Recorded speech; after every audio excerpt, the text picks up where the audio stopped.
Hello दोस्तों, स्वागत है आपका हमारे YouTube चैनल जेआरवी कोचिंग सेंटर पर। तो इस जो चैप्टर है क्लास 10 का फर्स्ट वाला चैप्टर वास्तविक संख्याएं, इसके पार्ट 1 में हमने पढ़ा था, ऑब्जेक्टिव क्वेश्चंस हमने किया था। आज के वीडियो में हम उससे अगले वाले ऑब्जेक्टिव क्वेश्चंस को कंप्लीट करेंगे।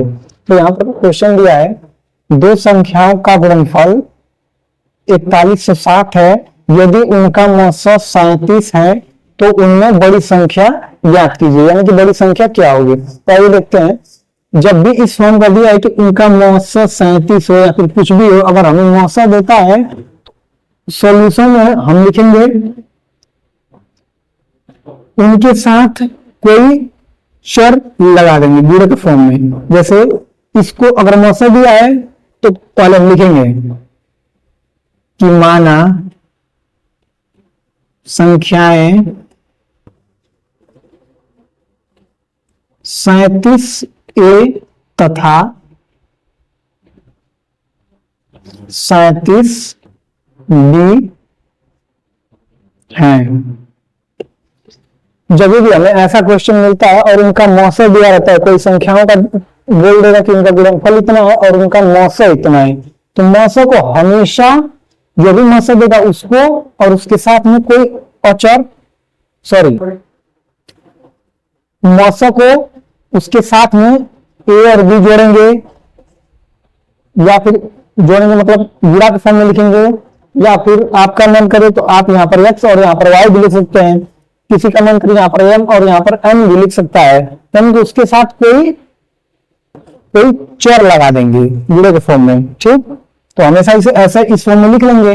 अब क्वेश्चन पढ़ते हैं, क्या दिया है कि दो संख्याओं का गुणनफल 41 से 60 है, तो माना संख्याएं इतनी तथा इतनी हैं। अब आगे क्या करेंगे, अब लिखेंगे प्रश्नानुसार।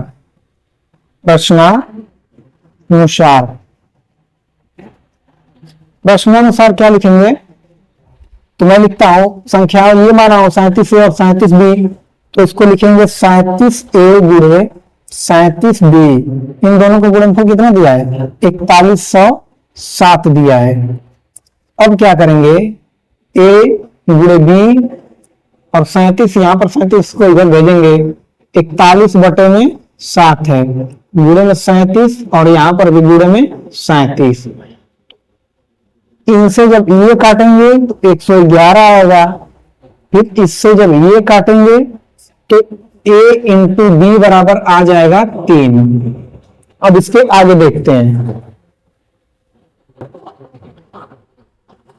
A इंटू B बराबर 3 आया है, यानी कि मतलब A और B दो ऐसी संख्या है जिनका आपस में गुणा करने पर 3 आए, तो या तो A बराबर 1 होगा या 3 होगा, या तो A बराबर 3 होगा या फिर B बराबर 1 होगा या 3 होगा, तभी तो इन दोनों का आपस में गुणा करने पर इतना आएगा। तो हम किसी एक को मान ले रहे हैं, हम मान रहे हैं A बराबर 1 तथा B बराबर 3। अब हमें क्या ज्ञात कर रहा है, दिया है संख्याएं, तो संख्याएं को हमने ये माना है 37A, तो यहां पर लिखता हूं 37A बराबर 37B।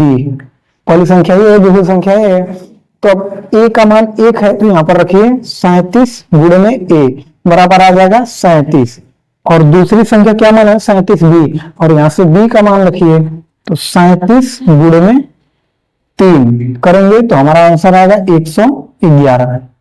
यानी कि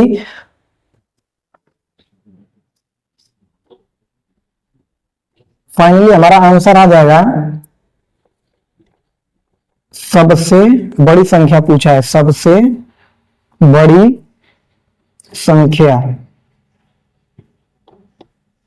तो आप देख पा रहे हैं 37 और 111 में से सबसे बड़ी 111 है, हम यहां पर लिख देंगे 111, अतः सबसे बड़ी संख्या 111 है। ये हमारा आंसर हो जाएगा। अब चलेंगे हम नेक्स्ट क्वेश्चन पे। गुणनखंड वृक्ष के प्रयोग से निम्नलिखित संख्याओं के गुणनखंड कीजिए। यानी कि हमें इस संख्या को गुणनखंड वृक्ष विधि के अनुसार लिखना है, यानी कि बॉक्स बनाकर। इसको पहले नॉर्मली क्या करेंगे, हम इस तरह बॉक्स बनाएंगे, उसमें ये वाली संख्या लिखेंगे, फिर इस संख्या का ऐसा खंड करेंगे, दो बॉक्स बनाएंगे, इस संख्या का एक ऐसा खंड करेंगे जिसको और अधिक खंडित न किया जा सके, और दूसरे को ऐसा यहाँ पर दूसरी संख्या रखेंगे जिसको और खंडित किया जा सके। इसको आप क्या करेंगे, लॉसा लेके नॉर्मली करेंगे। जैसे मैंने यहाँ पर लिखा 420, इसका लॉसा लेंगे,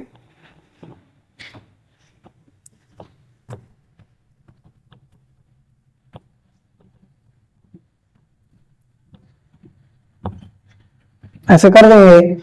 इसमें इसमें से कोई एक संख्या यहां पर रखिए जिसका और खंडित ना किया जा सके। आपकी मर्जी, आप 2 रख सकते हैं, 3 रख सकते हैं, 5 रख सकते हैं, 7 रख सकते हैं। तो पहले बड़े वाला रख लेते हैं ताकि बाद में गुणा करने पर हमें कोई भी प्रॉब्लम ना हो। अब इन सबका गुणा करके आपस में लिख दीजिए, 5 गुना के 10, 2 3 6, यानी कि यहाँ पर 60 हो गया। अब इसका ऐसा खंड कीजिए, 2 बॉक्स बनाइए और उसमें से एक बॉक्स में ऐसी संख्या रखिए जिसका खंडित न किया जा सके, जिसको और अधिक खंडित न किया जा सके, और दूसरे बॉक्स में ऐसा संख्या रखिए जिसको और अधिक खंडित किया जा सके। तो इसको कैसे लिख सकते हैं, इसको भी लॉसा लेके लिखेंगे। जैसे 60 है तो 60 का लॉसा लेंगे, इसे काटेंगे 30 गुना के 60, फिर 15 गुना के 30, फिर 3 बचे 15, फिर 5 एकम 5। तो यहाँ पर मैं 5 रखता हूं, फिर जो बचा आपस में मल्टीप्लाई कर दीजिए, 2 गुना के 4 कहीं 12, 12 25 60। इससे पिछले वाले वीडियो में मैंने बताया था कि इन दोनों का गुणा करेंगे तो ये वाला बॉक्स भर जाएगा, जो कि गुणा करने पर इतना आ रहा है। ठीक, अब इसका ऐसा खंड कीजिए कि एक बॉक्स में ऐसी संख्या भरी जाए जिसको और अधिक खंडित न किया जा सके। इसको हम लिख सकते हैं 3 और यहाँ पर लिख सकते हैं 4।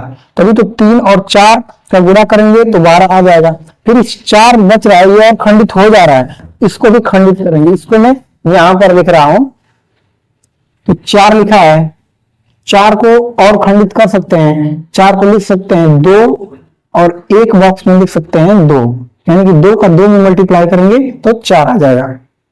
अब इस वाले क्वेश्चन को करते हैं। लिखा है 468, तो इसको भी वैसा ही करेंगे। 468 को आप नॉर्मली पहले लॉसा लेकर कर दीजिए, 2 गुना के 4, 2 3 6, 2 चौको 8, 2 एकम 2, 2 एकम 2, 2 सत्ते 14।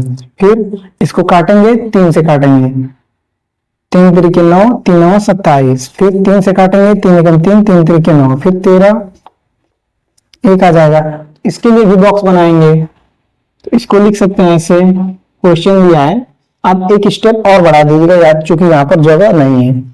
तो इसको भी 2 बॉक्स बनाएंगे,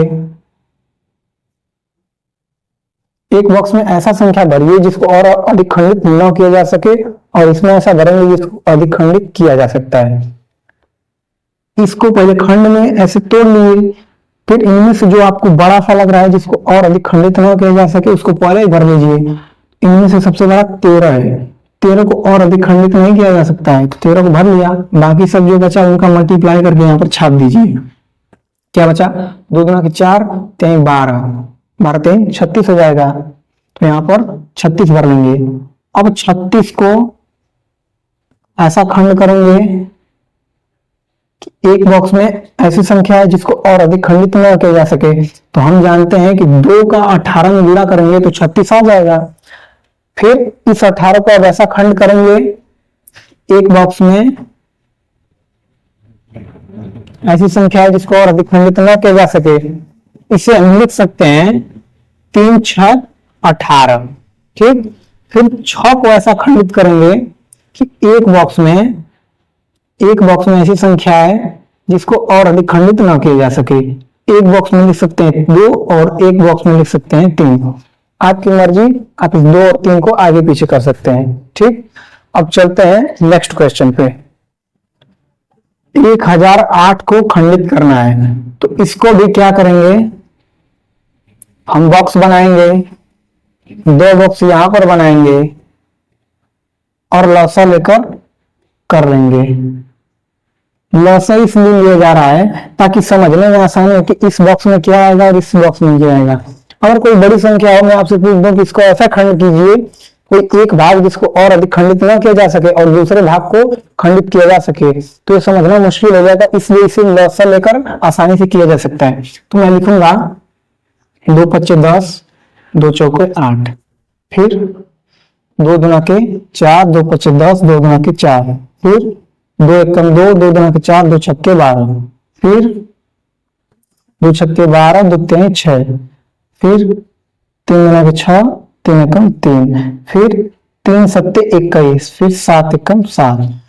इनमें से मैं 7 रख देता हूं, बाकी सबका मल्टीप्लाई करके इसमें डाल देता हूं। तो 2 दुना के 4, 4 चौको 16, फिर 16 9 144, तो यहाँ पर 144 मैंने रख दिया। फिर इसका ऐसा खंड कीजिए जिसको एक बॉक्स में रखें तो उसको और अधिक खंडित ना किया जा सके। तो इनमें से ये 7 हट गया, अब क्या बचा, ये सब बचे, यानी कि 2 दुना के 4, 9 के 8, 9 के 16, फिर 16, 16 9 144, फिर इसमें से 3 डाल देता हूं मैं, यहाँ पर 3 डालेंगे तो क्या बचा, 2 दुना के 4, 4 चौको 16, 16 तिया 48, तो यहाँ पर क्या बचा 48। फिर 48 का ऐसा खंड करेंगे, एक बॉक्स में ऐसी संख्या रखेंगे जिसको और अधिक खंडित न किया जा सके। तो इसको हम लिख सकते हैं, 3 यहाँ पर डाल दिए तो 1 3 बचा, तो 1 3 को और डालिए यहाँ पर, फिर क्या बचा 16, 16 3 48 होता है। फिर क्या करेंगे, फिर 16 का ऐसा खंड करेंगे। तो 16 को हम कैसे लिख सकते हैं, एक बॉक्स में 2 लिख दें और दूसरे बॉक्स में 8 लिख दें, 2 8 16 हो जाएगा। फिर 8 को ऐसा खंडित करेंगे कि एक बॉक्स में ऐसी संख्या है जिसको और अधिक खंडित न किया जा सके। तो इसको मैं यहां पर करता हूं, तो 8 को लिखेंगे 2 और दूसरे बॉक्स में लिखेंगे 4, फिर इस 4 को और खंडित करेंगे, 4 को लिख सकते हैं 2 और दूसरे बॉक्स में लिख सकते हैं 2, 2 दुना की 4। तो ये क्वेश्चन भी आपका कंप्लीट हो गया। इसी तरह ये वाला करेंगे, 735 एक बॉक्स में भरेंगे और इसका भी एक बॉक्स बनाएंगे और यहाँ पर एक बॉक्स बनाएंगे। इसी तरह तोड़ते हुए लौसा लेकर आप करते चले जाएंगे, आपका आंसर आता चला जाएगा। यही गुणनखंड वृक्ष विधि है। ठीक, अब इसके आगे चलते हैं। अगला क्वेश्चन दिया है, निम्नलिखित संख्याओं को अभाज्य गुणनखंडों के गुणनफल के रूप में लिखिए। यानी कि इन संख्याओं को अभाज्य गुणनखंडों के गुणनफल के रूप में लिखना है, जैसा कि थ्योरी में पहला चैप्टर में दिया गया है वास्तविक संख्याओं में। तो इसे पहले नॉर्मली लसा लेंगे, तो आइए लसा लेते हैं। अभाज्य गुणनखंड के रूप में लिखने का तरीका यही है कि आप सबसे पहले जो भी संख्या दी गई है उसका लसा लीजिए। 2 से काटेंगे, 2 एकम 2, 2 तिहाई 6, 2 दुना के 4, 2 दुना के 4, फिर 2 से काटेंगे, 2 छक्के 12, 2 छक्के 12 और 2 एकम 2। फिर ये अभाज्य संख्या किसी कटेगा नहीं, तो ये स्वयं से ही कटेगा, 661 से ही कटेगा, तो एक बार में काटेंगे। ठीक, इतना हमने कर लिया। अब इसे अभाज्य गुणनखंड के रूप में कैसे लिखेंगे, यहां पर लिखता हूं। लिखेंगे अभाज्य गुणनखंड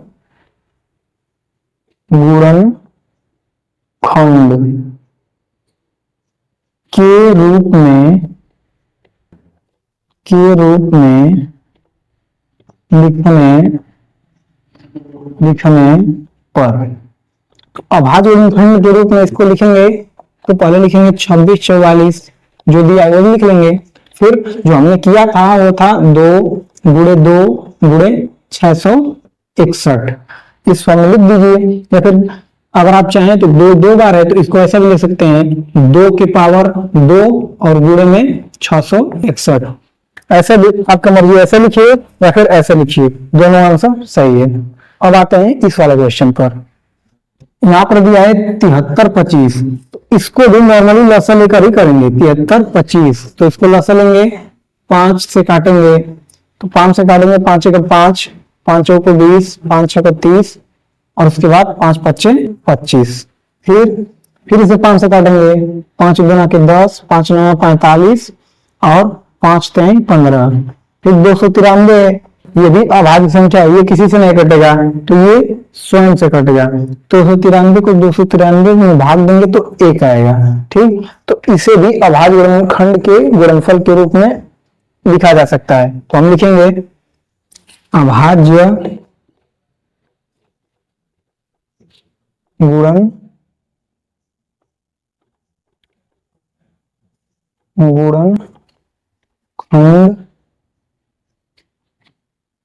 गुणनखंडों के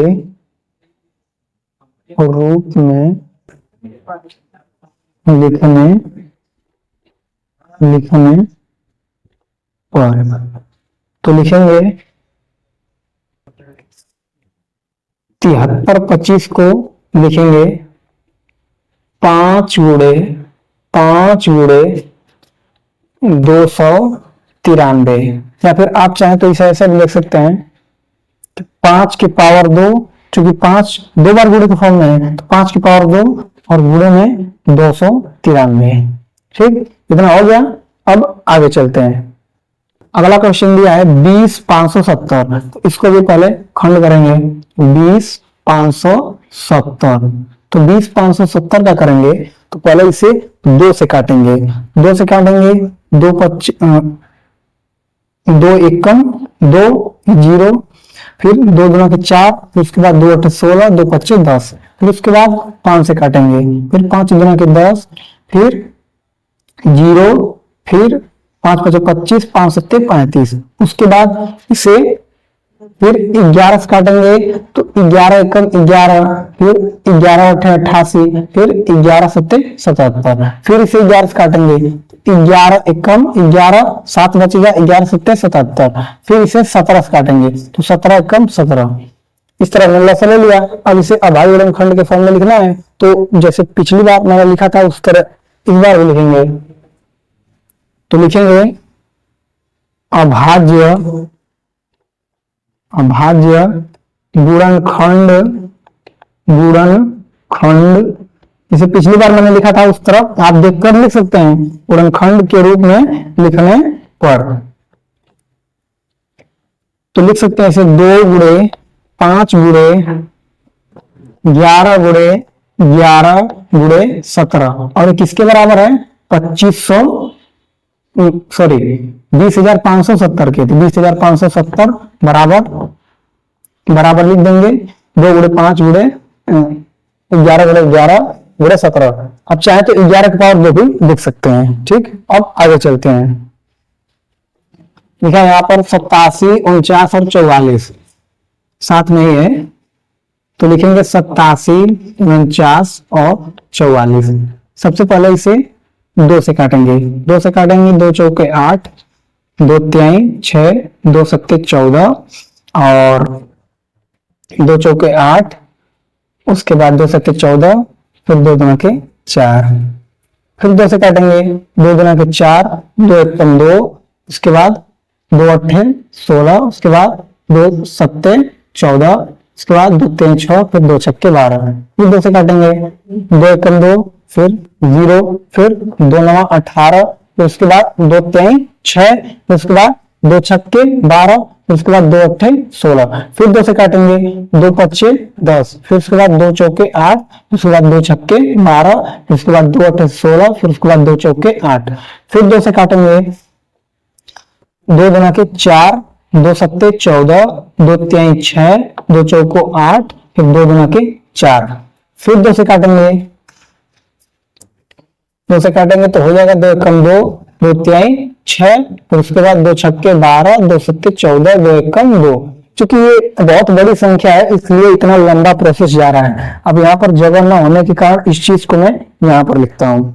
तो मैंने लिख दिया 13,671। ध्यान दीजिएगा ये वाली चीज यही है, बस जगह ना होने के कारण इसको मैंने यहाँ पर लिखा है।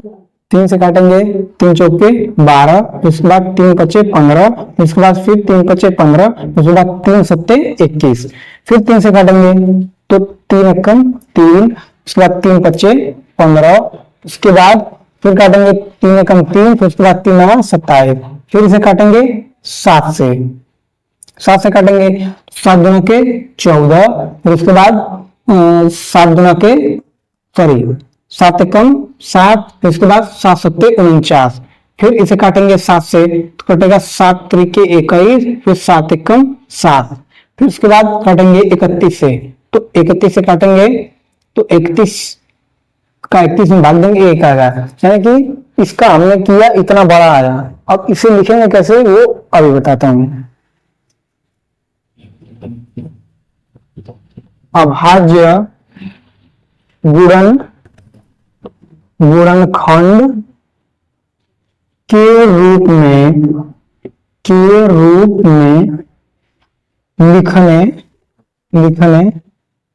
लिखने पर,